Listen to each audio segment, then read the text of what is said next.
Welcome back to the deep dive. Today we're looking at a really unusual set of sources, quite detailed actually, about, well, an alien incursion right into 17th century England. Yeah, it sounds straightforward, doesn't it? Just a quick trip planned, drop off a companion, Tegan, back home at Heathrow, 20th century. Simple enough. Except the time machine, the TARDIS, it really hit some turbulence, big time malfunction. They ended up landing way off course.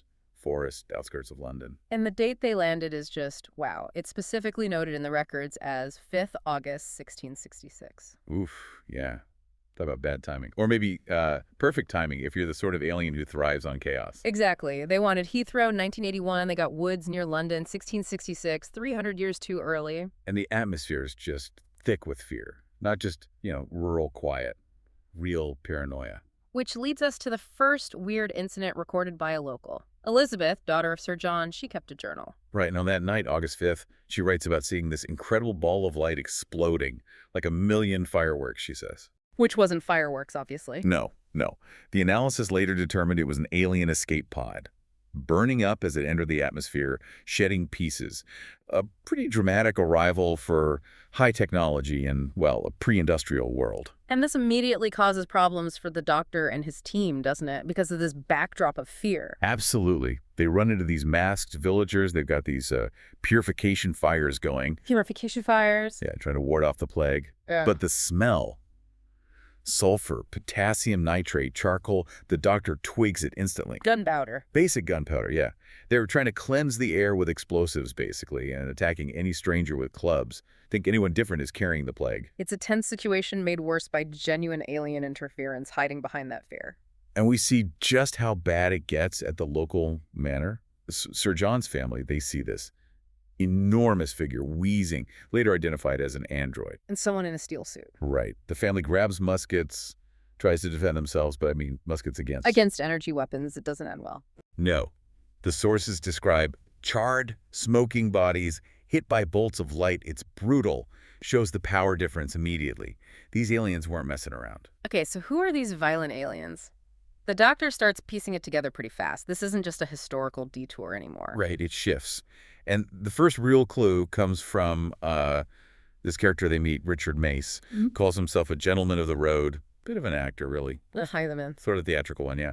And he's wearing this little trinket. Looks like nothing. But the doctor recognizes the material.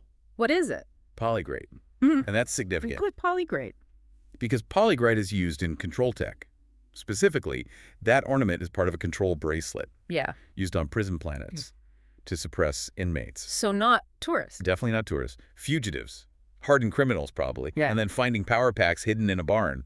Confirms it. Survivors from that crashed pod, and they're armed. And the sources name them, the Yeah. Terileptils. That's them. Big reptilian bipeds. Description's quite specific. Yeah. Magenta eyes, short snouts, these fine orange fins on their heads.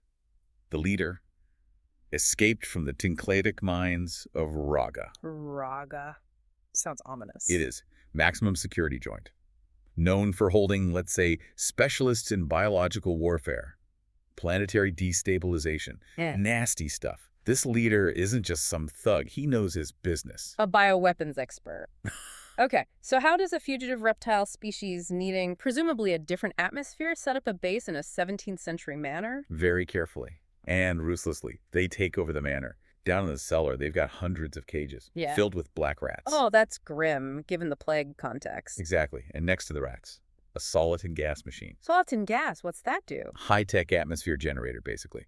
Creates the denser, specific air the Terileptils need to breathe properly. Putting that in the cellar shows they're digging in. They plan to stay. And they set up a lab, too, didn't they? Hidden. Yeah, behind a fake brick wall. Energy barrier camouflage.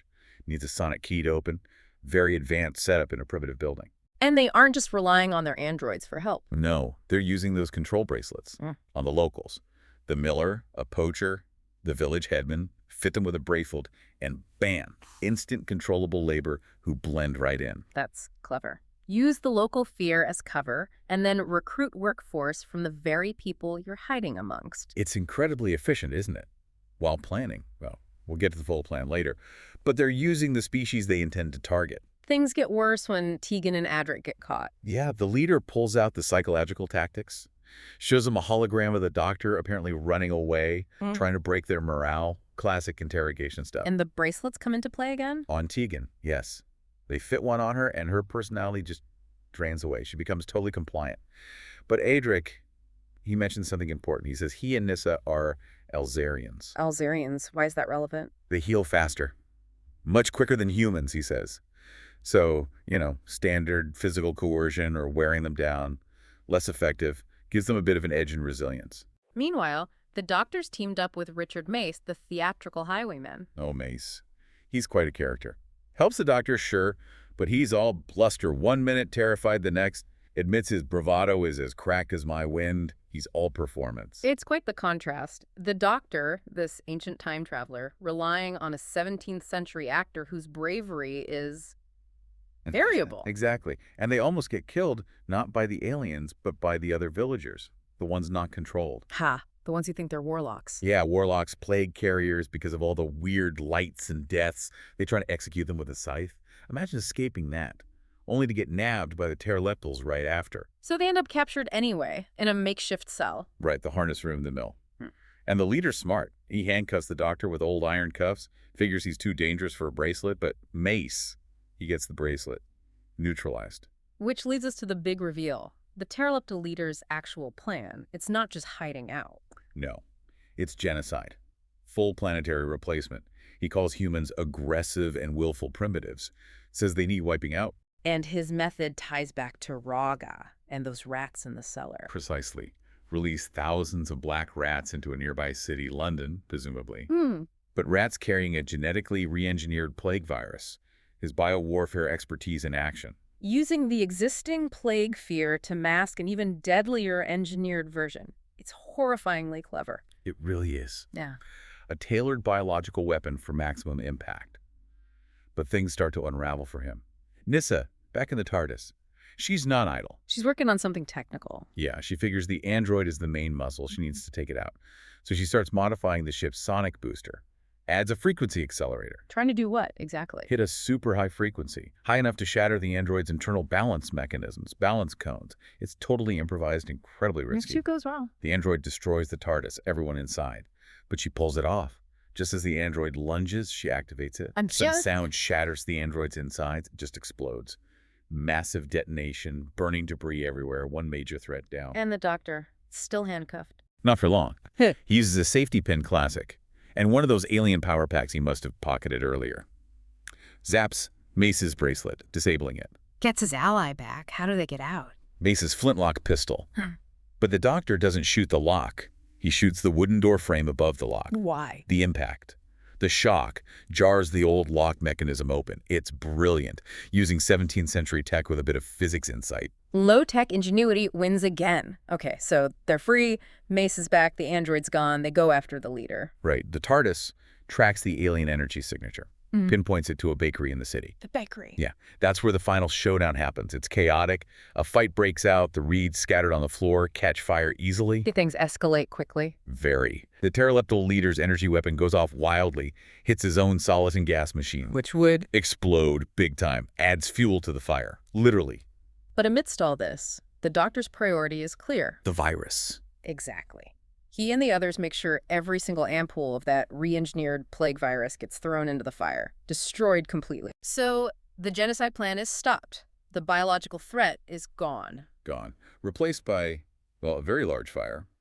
Mace, surprisingly heroic now, decides to stay and help fight the blaze. A final act of bravery. Yeah.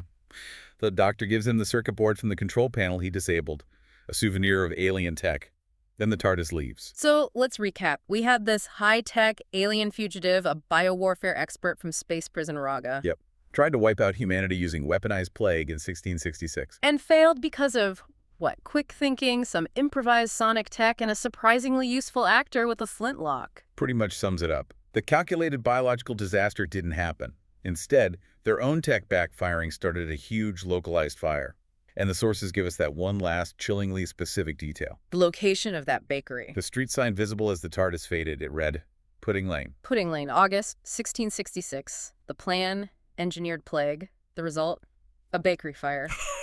On Pudding Lane. There really is something, isn't it? The sheer unintended consequence. This alien menace set on unleashing biological horror. Ends up triggering Just a fire, a very specific fire, given the date and place. Right. So think about that shift from the intended, sophisticated biological attack of an alien fugitive to what actually happened. A fire starting in a bakery on Pudding Lane in 1666.